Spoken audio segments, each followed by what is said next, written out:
Hello aspirants, last classes में syllogism part 1 और syllogism part 2 दोनों देखे थे।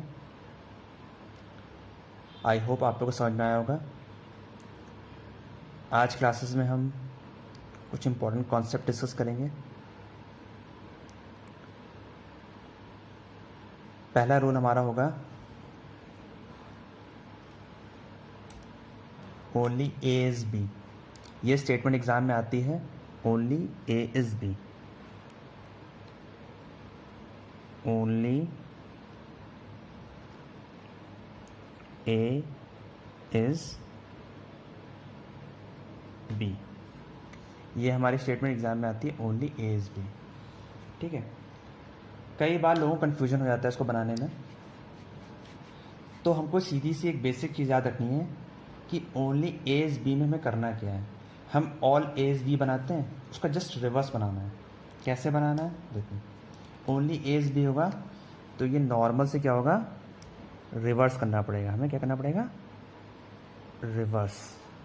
हमें रिवर्स करना पड़ेगा। और इसके लिए हमें क्या करना पड़ेगा, ओनली ए इज़ बी को हम कैसे लिखेंगे, ऑल बी इज़ ए। मतलब ओनली ए इज़ बी का मतलब है ऑल बी इज़ ए। तो स्टेटमेंट को हम ऐसे भी लिख सकते हैं, ऑल बी इज़ ए। ठीक है। ओनली ए इज़ बी का मतलब है ऑल बी इज़ ए। अब इसका डायग्राम कैसे ड्रॉ करेंगे, तो डायग्राम हमारा ऐसे ड्रॉ होगा।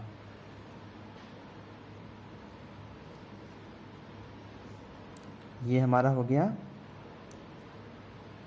ए और ये सेट हमारा हो गया बी। ठीक है। तो हमारा क्या हो गया, ऑल बी इज ए। अब डिफरेंस क्या है ऑल बी इज ए और ओनली ए इज बी के बीच में। तो डायग्राम वाइज दोनों सिमिलर हैं, लेकिन कॉन्सेप्ट वाइज दोनों डिफरेंस हैं। और ये डिफरेंस मैं तब क्लियर करूँगा जब मैं आपको उसके क्वेश्चंस करवाऊँगा। वहाँ पे ये कॉन्सेप्ट आपको अच्छे से क्लियर हो जाएगा। लेकिन फिलहाल डायग्राम इसका ऐसे ही बनेगा और सिर्फ ऐसे ही बनेगा, इसको याद रखना है आपको। ठीक है। नेक्स्ट रूल हमारा है रूल नंबर 2। Rule number 2। तो रूल नंबर 2 हमारा क्या है, मैं आपको समझाता हूँ। कुछ स्टेटमेंट लिखे हैं इसे,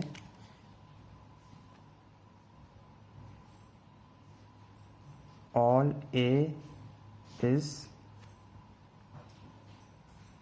B, all A is B लिखा है हमारे पास। ठीक है, क्लियर है, ऑल ए इज बी लिखा है हमारे पास।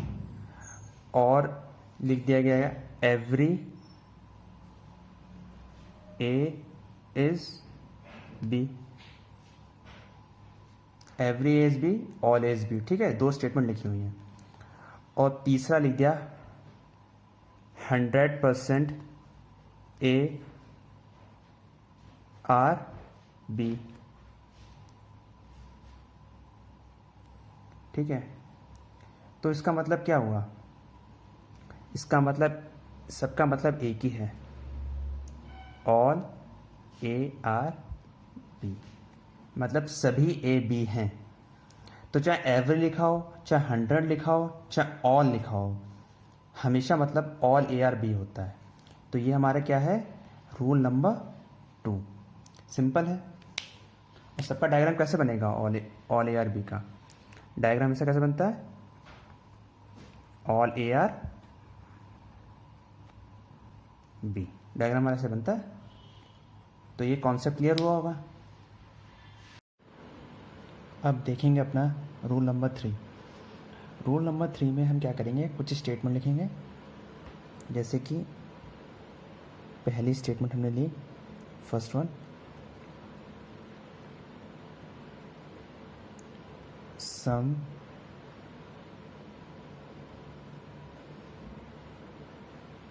ए आर बी, ये हमको पता है पहले। दूसरी स्टेटमेंट हमने ले ली, फ्यू ए आर बी, और थर्ड स्टेटमेंट हमने ली है at least some A are B. ठीक है, या हमने ले ली fourth statement 99.9% A are B. पांचवी स्टेटमेंट ले ली हमने 0.01% ए आर बी। अब इन पांचों स्टेटमेंट में एक चीज़ कॉमन है कि ये पांचों की पांचों स्टेटमेंट में एक चीज़ कॉमन ये है कि ये पांचों एक चीज़ को रिप्रेजेंट करती हैं, और वो है हमारी सम ए आर बी। और सम ए आर बी का डायग्राम को पहले क्लियर है, तो उसका डायग्राम बना के दिखाता हूँ मैं आपको। ये हमारा डायग्राम है सम ए आर बी का। ठीक है, तो फ्यू ए आर बी हो, चाहे at least some A are B हो, चाहे 99.9% से लेके 0.01% से लेके कोई भी मतलब वैल्यू हो, मतलब ना ज़ीरो हो और ना 100% हो, उसको छोड़ के जितनी भी वैल्यू होंगी बीच में वो सब सम के केस में आएंगी। तो ये रूल नंबर हमारा थर्ड है। Rule number 4, very important rule, some A can be B statement ली हमने, और all A can be B. तो ये हमारी पॉसिबिलिटी स्टेटमेंट है, और पॉसिबिलिटी स्टेटमेंट में हमको एक चीज़ ध्यान देनी पड़ेगी, कुछ रूल्स हैं हमें फॉलो करना पड़ेगा। देखो कैसे। अब लिखा है some A can be B, हमको पता है कि कैन बी लगने का मतलब क्या हुआ, पॉसिबिलिटी। और पॉसिबिलिटी किस चीज़ की सही होती है, जो कि संभव हो सकती है। अगर कोई some A are B state conclusion में है तो वो ट्रू है, तो उसकी तो पॉसिबिलिटी हो नहीं सकती है। अगर some A are B definitely false है तो उसकी पॉसिबिलिटी होगी, नहीं होगी।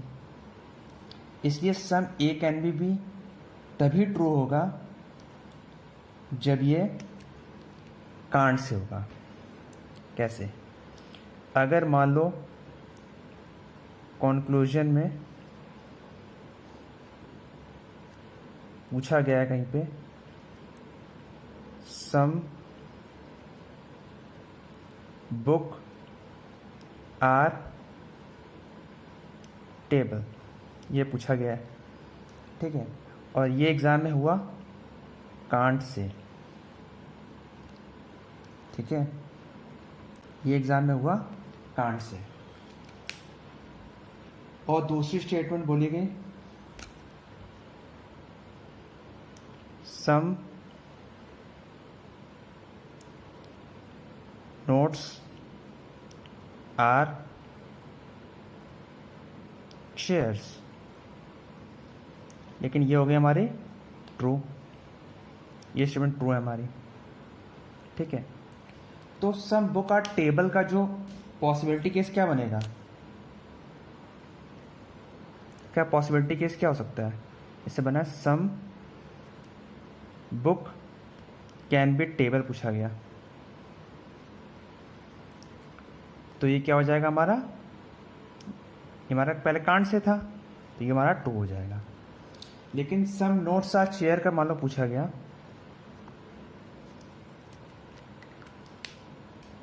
सम नोट्स आर शेयर का हमारा पूछा गया,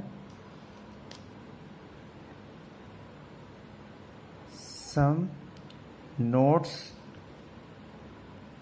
कैन बी शेयर्स, तब ये क्या होगा, फॉल्स। तो हमको याद क्या रखना है कि अगर स्टेटमेंट में कैन बी लगा है, ठीक है, तो तभी ट्रू होगा अगर कांट से हमारा आ रहा है। अगर डेफिनेटली ट्रू या डेफिनेटली फॉल्स स्टेटमेंट है तो कभी भी पॉसिबिलिटी केस में सही नहीं होगी। ये गोल्डन रूल हमको याद रखना है। एक बार फिर से रिपीट कर रहा हूँ, रूल नंबर 4। अगर कॉन्क्लूजन में हमको दिया है कि some book can be table, ऐसे पूछा गया कॉन्क्लूजन में, ठीक है, तो हम इसको ऐसे रीड करेंगे नॉर्मल तरीके से, सम बुक आर टेबल, उसको चेक करेंगे, ठीक है। अगर वो कांड से आता है, ठीक है, अगर वो कांड से आएगा तो some book can be table क्या होगा हमारा, ट्रू। सिर्फ पॉसिबिलिटी केस ट्रू होते हैं, तुम्हारा ट्रू हो जाएगा।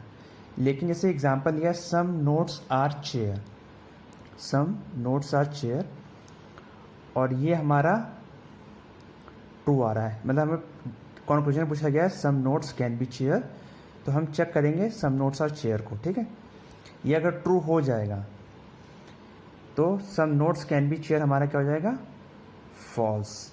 या मान लो सम नोट्स आर चेयर हमारा डेफिनेटली फॉल्स हो गया, डेफिनेटली फॉल्स। यहाँ पे एक चीज़ और ऐड कर लो, इस सम नोट्स आर चेयर वाला एग्जांपल जैसे डेफिनेटली फॉल्स हो जाता है, तब some notes can be chairs हमारा क्या होगा, रॉन्ग। ये भी रॉन्ग होगा फिर से।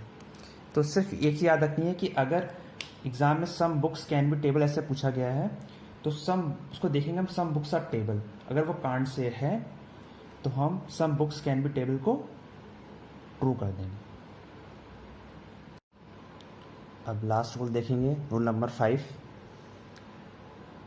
रूल नंबर 5 में कुछ कंक्लूजन दिए हैं, जैसे कि some A can never be B, all A can never be B. तो some A can never be B जो है, इसका मतलब ये है कि कुछ ए ऐसे हैं जो बी नहीं हो सकते हैं। अगर इसको हम कंक्लूजन में देखेंगे, थोड़ा कन्फ्यूजन क्रिएट करेगा, कुछ ए ऐसे जो बी नहीं है, उसका मतलब क्या है, इसका मतलब है some A are not B, ठीक है। यहाँ पे पॉसिबिलिटी नहीं है, यहाँ पे कैन है, कैन मतलब क्या होता है, पॉसिबिलिटी, लेकिन फिर भी यहाँ पे पॉसिबिलिटी नहीं होगी क्योंकि कैन के साथ नेवर लगा हुआ है, इसलिए यहाँ पे पॉसिबिलिटी केस नहीं होगा। ये some A can never be B का मतलब है some A are not B. तो फर्स्ट का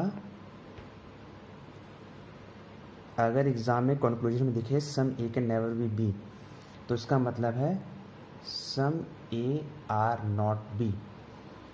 और अगर एग्ज़ाम में देखिए all A can never be B, तो इसका मतलब है all A are not B.